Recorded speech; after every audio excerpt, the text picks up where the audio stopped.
In mid-June, the World Health Organization released an update to its international classification of diseases.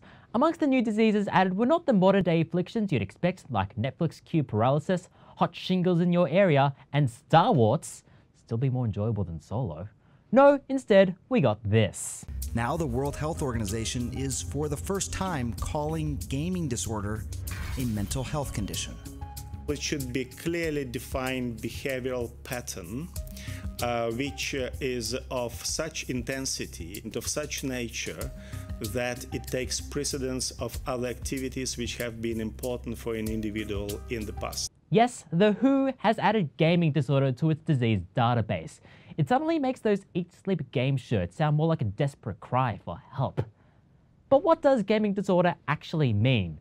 The WHO lays out 3 criteria: impaired control over gaming, increasing priority given to gaming to the extent that it takes precedence over other life interests and daily activities, and continuation or escalation of gaming despite the occurrence of negative consequences. Sure, this may just sound like Thursdays for you, but the WHO emphasised that these symptoms have to be severe and that they must last at least 12 months. It told CNN that, quote, millions of gamers around the world would never qualify as people suffering from gaming disorder.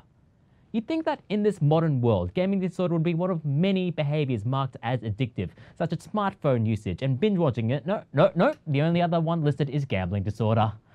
Wait. Is the only reason gaming disorder a thing is because a kid of a head doctor has been playing too much Fortnite? God damn it, that's totally the case, isn't it? Other behavioural addictions which have been written about in medical journals but not considered by the WHO include addictions to food, exercise, and sex.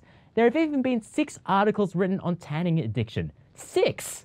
But it is a very real thing. I can think of at least one victim of tanning addiction, although I think that is the very least of that man's disorders. Opinion amongst the medical and scientific community is divided on the categorization of gaming as a disorder. Critics question the methodology behind the studies that went into the WHO's decision and argue that there generally isn't enough hard research to prove that gaming itself is causing addiction. In a paper to the Journal of Behavioral Addictions, the authors say that if gaming is a coping behavior for depression, ADHD, or other disorders, quote, it would make more sense to explore the underlying causes for this behavior first, and to be sensitive to the extent which treating these might resolve the gaming problems. The gaming industry as well has come together to criticize the inclusion of gaming disorder. Many industry bodies, enough to make a veritable alphabet soup, released a statement criticizing the WHO for its decision, adding that, quote, video games across all kinds of genres, devices, and platforms are enjoyed safely and sensibly by more than 2 billion people worldwide. This is all fine and well, but the gaming industry kinda has to take some responsibility here. Just last May, both Belgium and the Netherlands found that loot boxes in some of today's biggest games fall under the country's gambling regulations. And even outside of this, games are being designed to keep you playing even beyond the point of fun. Now, raise your hand if you've ever told yourself one more game. Not because you're having fun, but because you're so close to leveling up and unlocking a loot box. Now, I can't actually see you raise your hand. I recorded this several weeks ago, but I'm assuming you have all of your hands straight up. The issue here isn't the acknowledgement that people can get addicted to video games. Even if the science is still out on how to properly define gaming addiction, the fact is there are people out there who exhibit the symptoms of addiction, which may happen to manifest through gaming.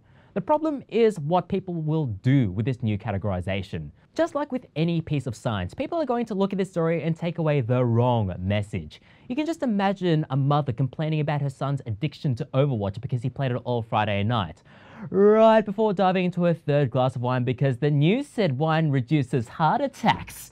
It doesn't. Morning show segments are already labeling functional gaming as addictive because kids shouldn't be spending time playing Fortnite with their friends. They should be doing something less corrosive to the mind, like watching hours of inane breakfast television. This is all a shame because some good can come out of the WHO's move. With this formal recognition, those addicted may eventually be able to access the help they need from the public health system, such as Australia's Medicare, the UK's National Health Service, or America's, thoughts and prayers? There is no doubt that gaming in moderation can be rewarding, but we also have to acknowledge that for some people, gaming, for whatever reason, may detrimentally take over their lives. Sure, The WHO adding gaming disorder to its disease database is about as tactful as inviting Batman to the Melbourne Festival of seedy alleyways, but it's not going to set back gaming as much as feared. If you're worried about our hobby being further stigmatized, prove the haters wrong by being the best you can both in and outside of video games. And if you're worried that a friend, child, or loved one is exhibiting signs of addiction, talk to them. For someone who may have seemed so far gone, even the smallest emotional tether may prove vital. Or if they're suffering from Star Wars, I know the WHO is looking for new diseases. And that is everything that has happened in the world, ever.